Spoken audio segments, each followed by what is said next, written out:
one thing that I didn't mention was AQUASHELLA, and we started AQUASHELLA Aquarium Festival my junior year of college, and you got to explain what AQUASHELLA is. Yeah. Okay. So this is an interesting story. So basically, throughout college, I was like getting paid to go to different aquarium conventions to do like their media, to do advertising for them. And I, after about 2 or 3 of them, it just sort of got like boring to me.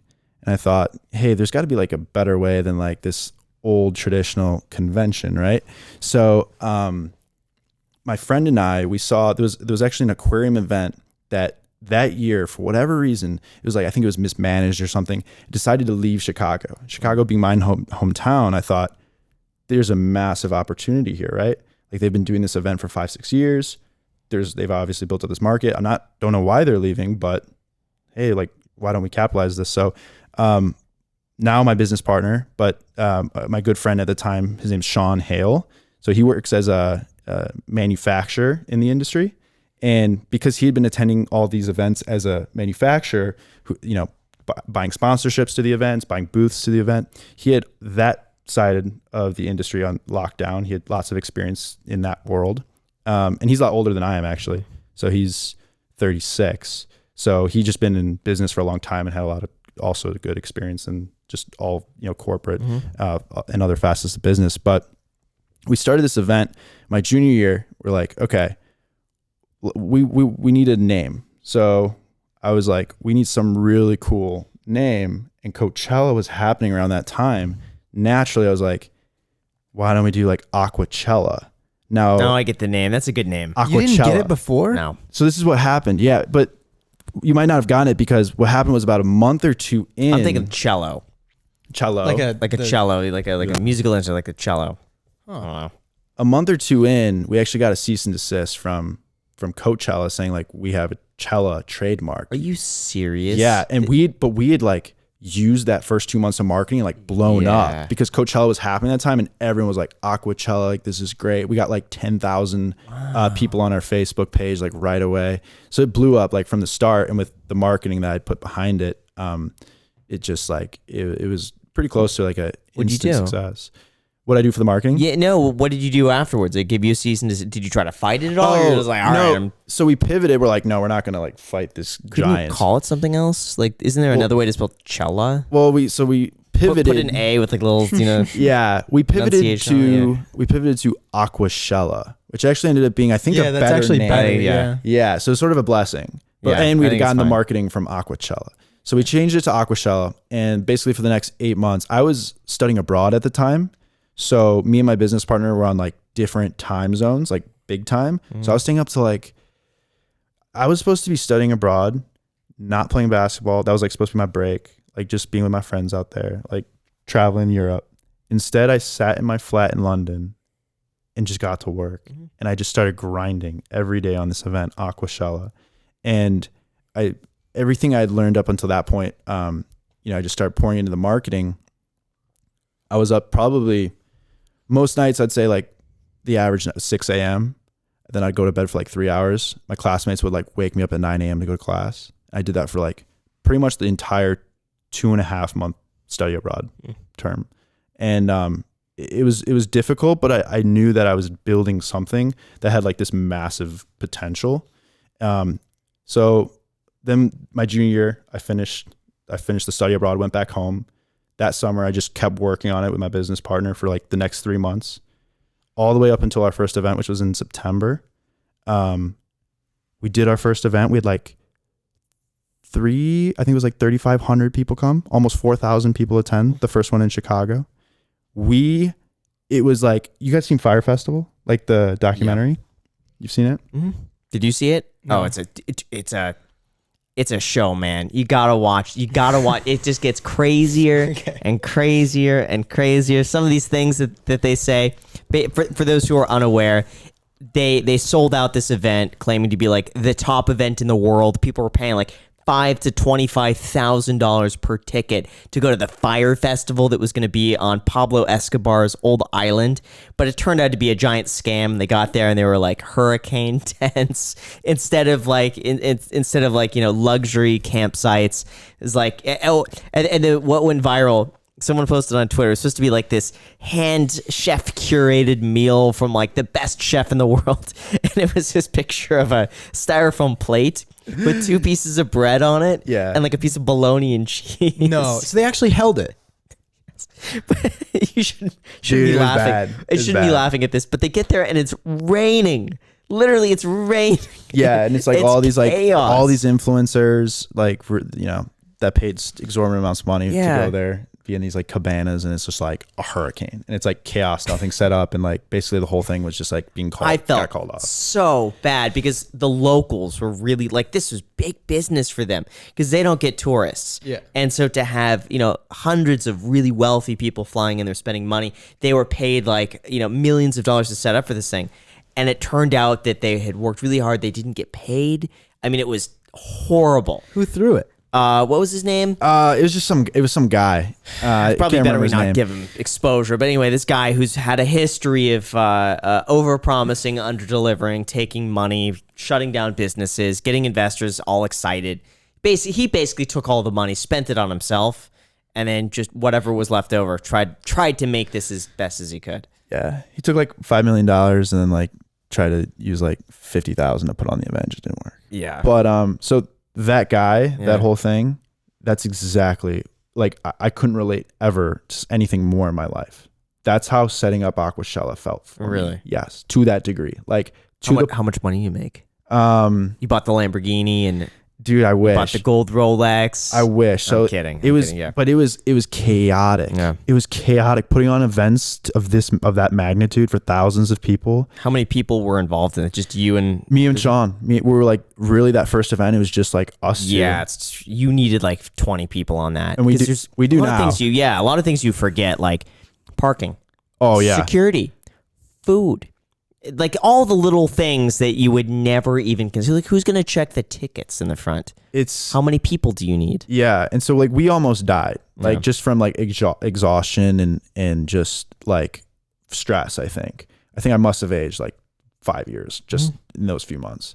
But we put on the event. We like barely, and like the event went well. Like obviously there were the hiccups. It's like the first one, but we like just barely managed to like get out of it, like and be okay. And at the end of the day, we didn't really walk home with much money. Like we didn't walk home with much money. It was like we had a little bit of money left in the bank. We had a lot of assets though, to like the infrastructure for the facility, like the whole set and everything. And we had proven out this concept because it was like a very new thing. The whole industry was like, what is this going to be? It's like, is this a rave or is this an aquarium convention? Right? They didn't quite understand it. And so we were able to like prove the concept, like, hey, this new way of teaching people about aquariums, getting people interested, and making it an event where like anyone could attend and they would just like love it. They'd have a great time and just think it was like potentially like the most fascinating thing. So that was like the whole idea behind it. And Aquashella basically it's an aquarium convention, but it incorporates elements of like a music or art festival. And there's massive art installations, aquatic themed, like with like UV paint. So like under black light, everything's glowing. And it's just like, it's a way to get a lot of people interested in the hobby. A lot of the industry, they weren't sure about it, but all of the good deeds I had done for companies in the years previous, and also my business partner same with him, it all came back. And in that moment, we were able to like cash in on all that good karma.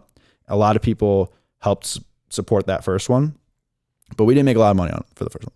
So then my business partner was like, dude, we just worked 8 months on this event, unpaid, and we didn't really make much. Like, I don't know what you want to do. And I was like, now that we have all of the assets, we have the whole infrastructure, the set and everything, all we have to do is take this, pick it up, move it to a different city and run it there. And we should make money this time. And he's like, you're crazy. You're telling me like after 8 months, and he works his own full-time job as a manufacturer. He's like, you want to do this again? That was absolute hell. And you're telling me you want to do it again for another 6 months. So yeah, let's do it in your hometown. And so he's from Dallas. So we did our second one in Dallas 6 months later. And that was my senior year of college. Keep in mind, I'm still playing college basketball while I'm working on my YouTube channel, Aquashella, and school. Yep. So yeah, I mean, my senior year, we actually lined up the dates perfectly so that the event was going to happen over spring break. So I had off from school, and we did our second one in Dallas, and it just went crazy. Like, we were on Good Morning Texas. We had like 7,000 people show up. Wow. People were like, people were just coming up to me, like crying, like begging to get in. We had sold out. The fire marshal shut us down because we were like over capacity. Wow. It was just like, it was insane. It was crazy. And we did you have a whole team that time? We had grown a little bit more of a team. We had some of the artists. We had like some more staff. It's really interesting. After our first one, we had someone reach out. They wanted to buy a franchise in New Orleans. They're like, we want to do this in New Orleans. Like, will you sell us one? My business partner was like kind of entertaining. I was like, no. Can you say how much they offered? Yeah, I think they wanted it was like 35K or 40K for it. But it's just a franchise, and then you would get to keep a portion of the profits too. Yeah, right? I think there would have been like a royalty or something. Yeah. But I was like, hey, no, I don't trust anyone else to run this event the way we do. So we actually took that guy and we turned him we brought him onto our team. He's actually one of our show managers now. And so that's been great. But yeah, we expanded our team, and the Dallas one, I mean, the line was insane to try to get it. I mean, it went on for so long, and but we did make money, and we made a good amount of money. And how much? Every once in a while, how much? We made like, I'd say that first Aquashella we made like almost 100,000. Wow. Split between you and almost 100,000. And that's including the assets including the assets, and we had actually built up even more assets because we had like built onto this set even more. So yeah, I mean, then I went back to college for my last 2 months of college. And that was a really interesting 2 months for me because like I went back to college immediately after being like submerged in this like,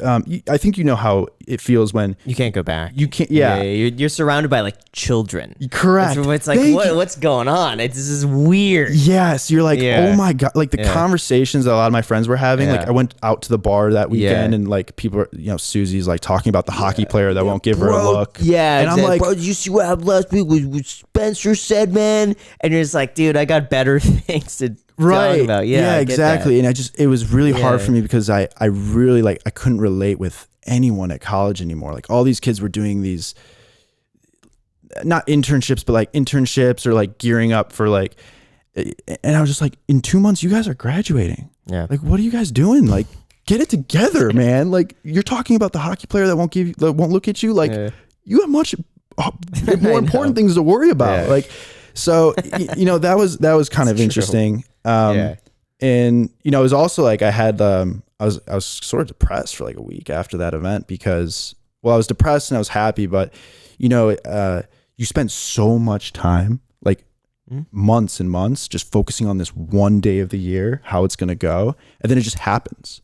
And when it's over, just like it's over. Did you miss it or no? It was like that. Like and this is gonna be weird that I'm comparing myself to this or what, but that feeling that like postpartum when women like have. I don't know that. No, you don't. Have you heard of it? Yes, I've heard of it. Have you heard of postpartum when like women have their baby? Yeah, and they're just like they feel like of emotion, a flood of hormones, and it's hormones, right? Yeah, hormones. They feel like empty though because like they were carrying something for 9 months and then it's just not there anymore, and like they feel like something's missing.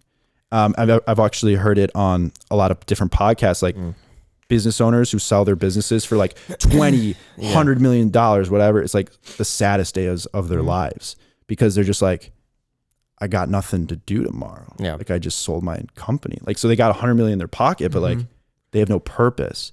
So like, I sort of felt that a little bit, and we actually now have coined it because it wasn't just me, like a lot of our staff got it and we coined it the AQUASHELLA Blues.